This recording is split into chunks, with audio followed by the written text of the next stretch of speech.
El espacio cultural del municipio de Barco de Ávila acoge el primer seminario organizado por el Ministerio de Defensa y centrado en la cultura de defensa con un objetivo claro: conseguir una España más segura y resiliente. Por delante, 2 jornadas con temas muy interesantes y como ponentes, entre otros, a los miembros de la Comisión de Defensa del Congreso.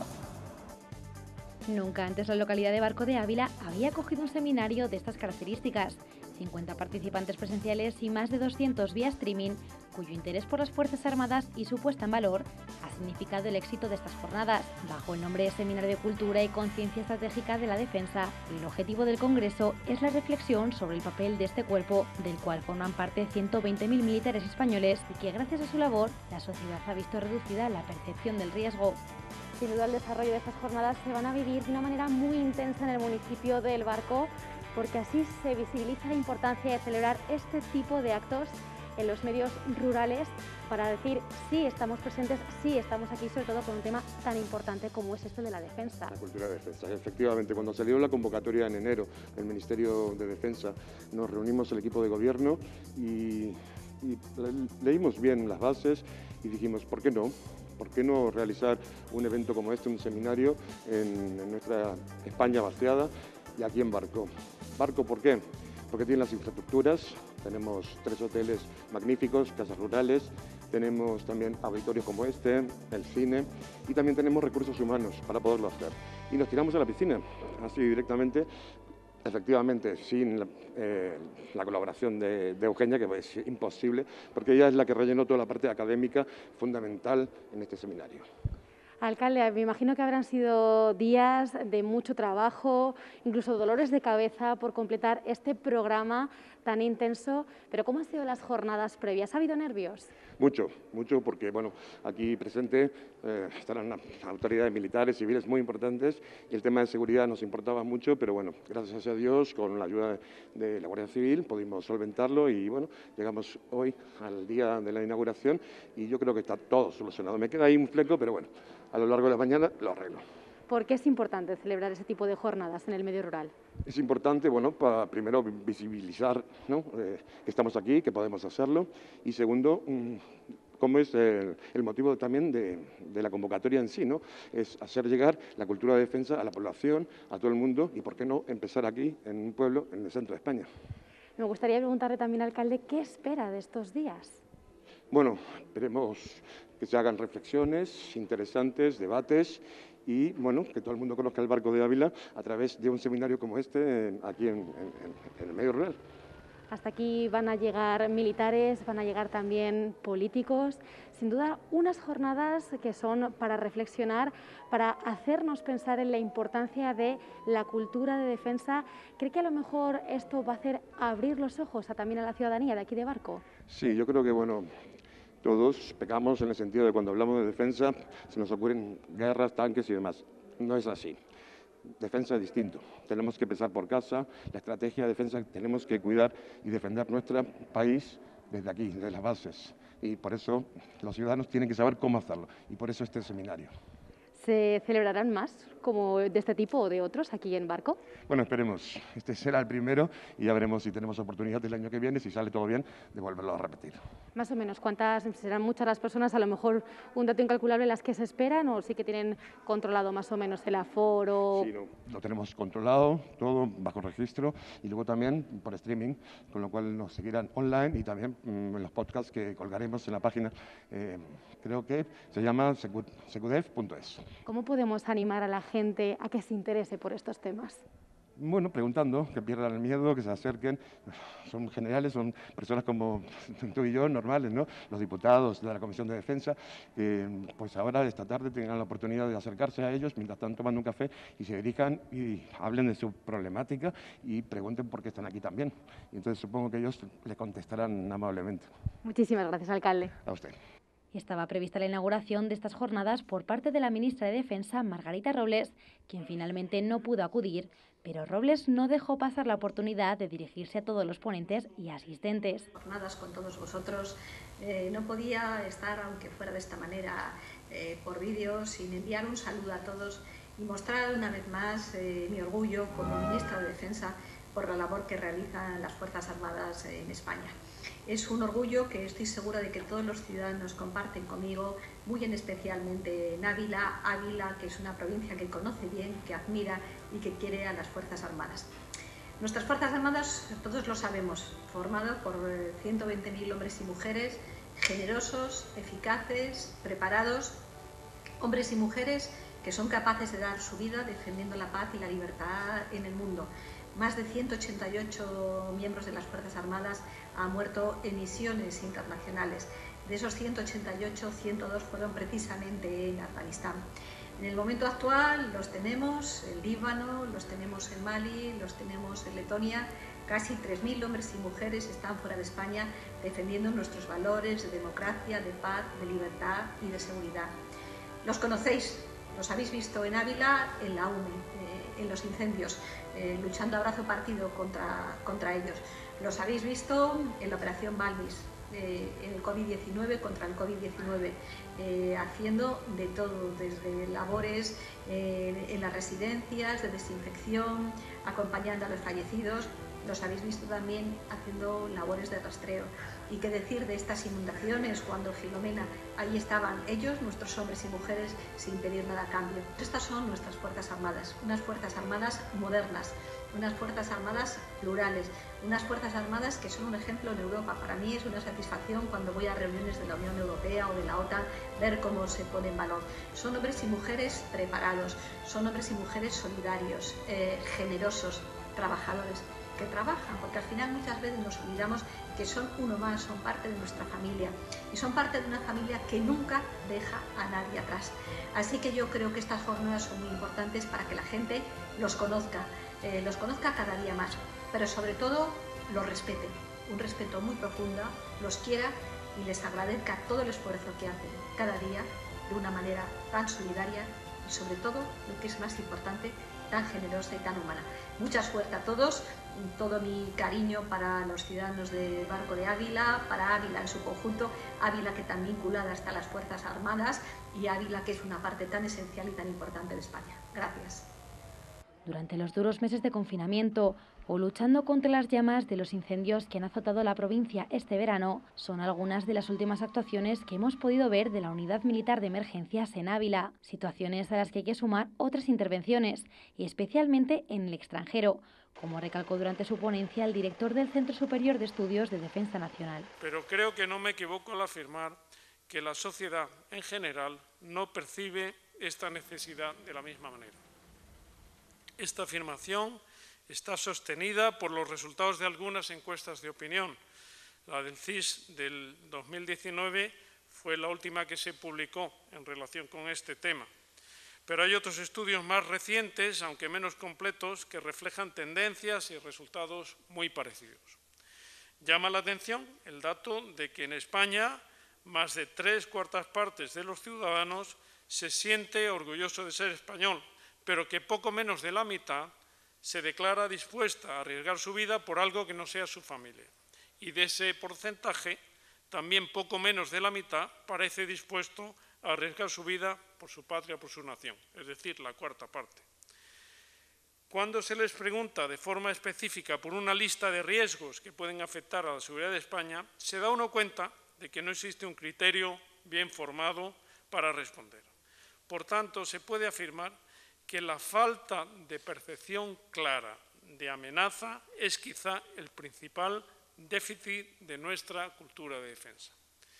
El dato positivo es que, según queda también reflejado en el barómetro, una gran mayoría de los españoles respaldaría una acción militar en caso de intervención de nuestro territorio y una mayoría holgada respalda las misiones de paz y humanitarias de las Fuerzas Armadas en el exterior.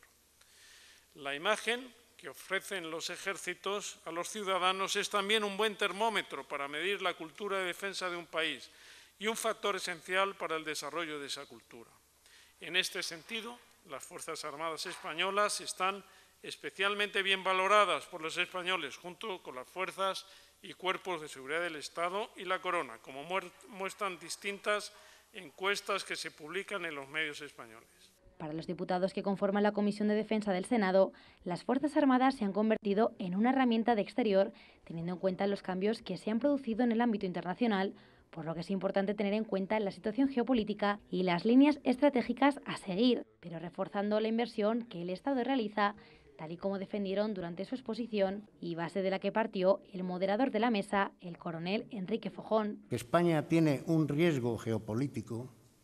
Ese riesgo geopolítico tiene determinadas magnitudes y una magnitud es la de defensa. Si tenemos el riesgo geopolítico, tenemos un problema militar. Entonces, hay que atender a ese problema militar. ¿Cómo? En primer lugar, teniendo una cierta disuasión propia y, segundo, aliándonos con quien tenga los mismos intereses en nuestra zona. Por lo tanto, las Fuerzas Armadas españolas tienen que estar concebidas al problema singular que tienen. Y ese problema singular necesita un concepto operativo, necesita un diseño de fuerza, necesita unas capacidades, necesita unos sistemas de armas, y ahí entra la industria y la tecnología. O sea, que la inversión en defensa es una inversión en riqueza nacional. Una postura compartida desde Ciudadanos, sumando la necesidad de hacer ver a la ciudadanía la percepción del riesgo. Cuando uno pregunta si usted está dispuesto a pagar más para mantener la defensa de su país, pues les va a decir que no. Pero es que son conceptos que son completamente distintos. Y yo creo que ahí viene parte de los errores de esta mal llamada cultura, que la gente no desarrolla cultura de defensa, digamos, la sociedad española, porque no está dispuesta a invertir más en defensa. Invertir, no gastar, que creo que esa es la palabra también adecuada que los políticos debemos de empezar a usar de forma permanente. Inversión en defensa, inversión en seguridad. Yo creo que ese es el papel clave.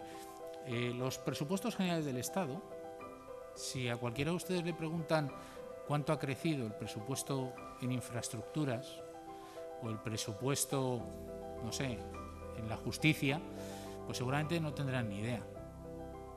Lo mismo pasa con la defensa. Creo que si se quiere aumentar el presupuesto de defensa, lo que hay que hacer es tener la voluntad política de hacerlo, nada más. Mientras Unidas Podemos considera que la problemática existente no es solo la falta de financiación, sino de imagen. Para mí es un error entender la cultura de defensa como algo de somos una pequeña élite de personas formadas en academias de élite, consideramos que la ciudadanía no está informada y no tiene unos criterios apropiados de valoración y por lo tanto vamos a invertir en marketing para hacerle salir, digamos, de su desconocimiento a la ciudadanía. Creo que es un error de principio serio.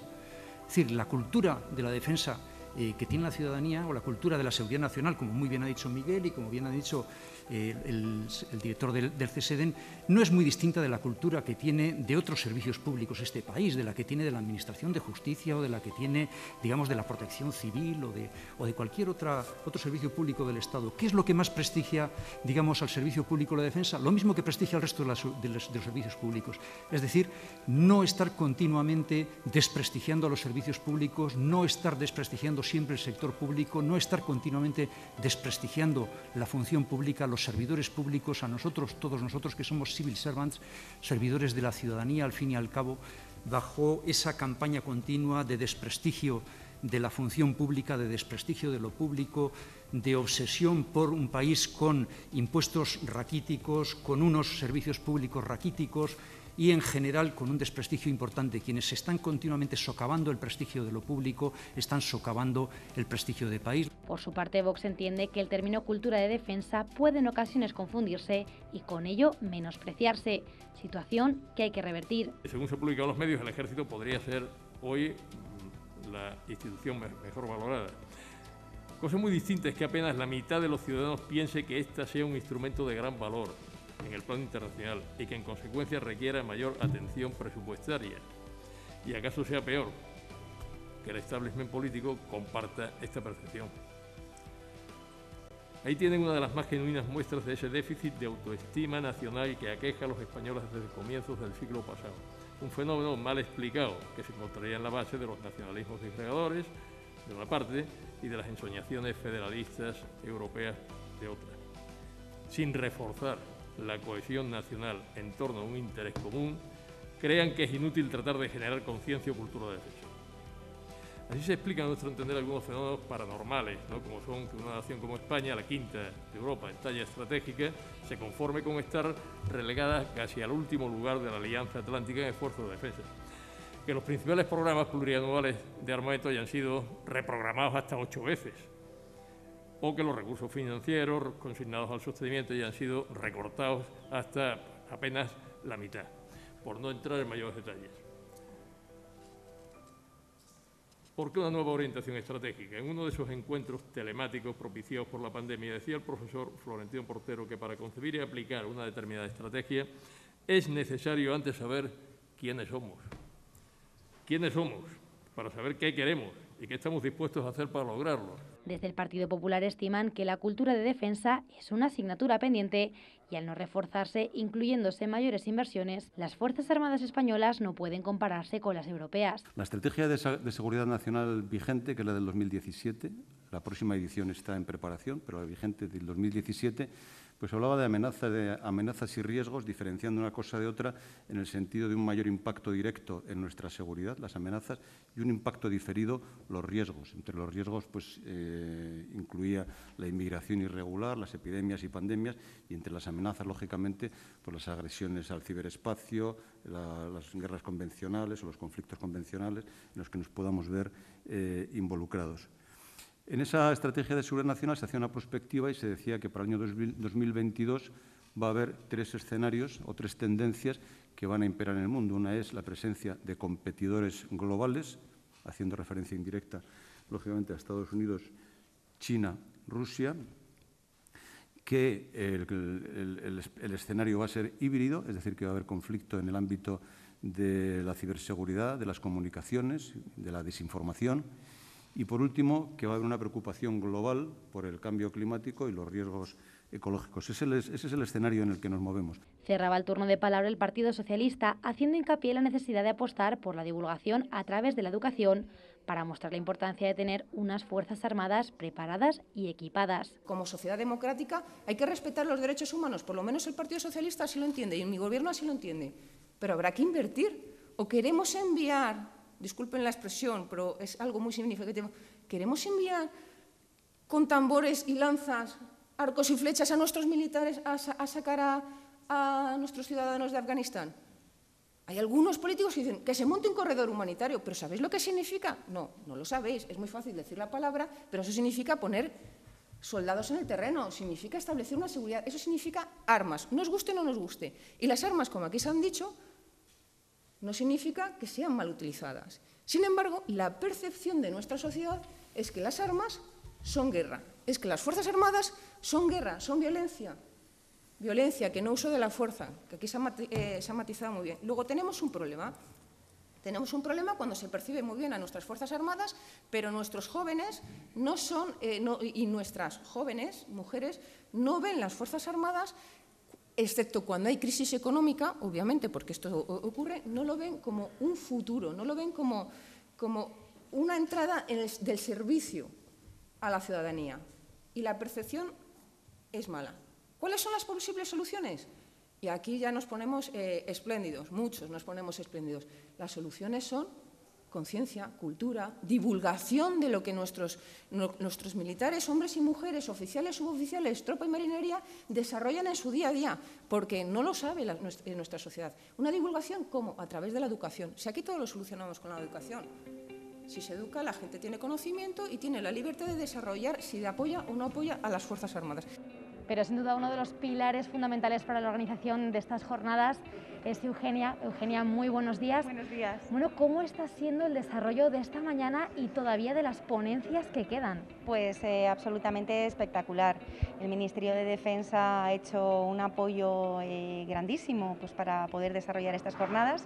En primer lugar, porque el propio Ministerio es el que financió a través de la subvención del Ministerio en Cultura y Conciencia de Defensa y apoyado por el SEGENPOL, por la Secretaría General de Política de Defensa, pues dieron el impulso, además que, bueno, con total libertad a la hora de estructurar estas jornadas.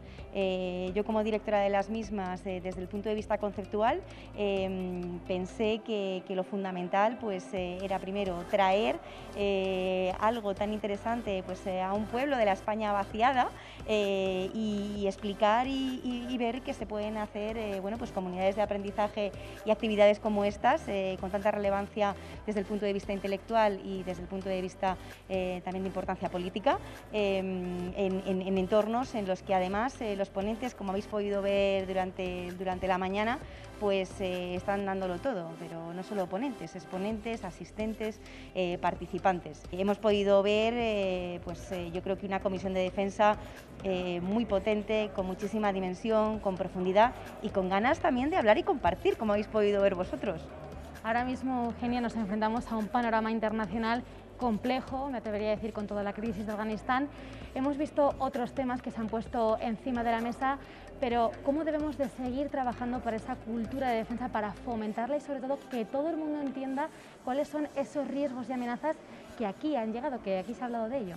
Tenemos la situación geográfica que tenemos, estamos inmersos en una competición estratégica a nivel global y mundial, pero la cuestión estratégica de España no pasa solo por una cuestión conceptual, sino geográfica. Estamos a 14 kilómetros de una zona de la Tierra con la mayor tasa demográfica del mundo, teniendo España una tasa de reposición que no llegamos a la tasa de reposición. Tenemos un vecino que tiene sus propias dinámicas internas, como es Marruecos. Tenemos un Sahel en conflicto. Es decir, España mira en ocasiones al norte, miramos a nuestros aliados, pero tenemos que mirarnos a nosotros mismos y cuál es nuestro planteamiento estratégico. Profundizar en el bienestar de las Fuerzas Armadas y dar una mayor visibilidad a sus actuaciones para así erradicar el desconocimiento son solo algunos de los temas que, junto a la posible creación de un ejército europeo, se han abordado durante el desarrollo de estas jornadas. El objetivo ahora es darse cuenta que la pérdida de la percepción del riesgo y el entendimiento del miedo son fruto de las labores que desempeña este cuerpo de élite, cuyo trabajo realizan con honor y satisfacción y seguirán haciéndolo por la patria y la sociedad española.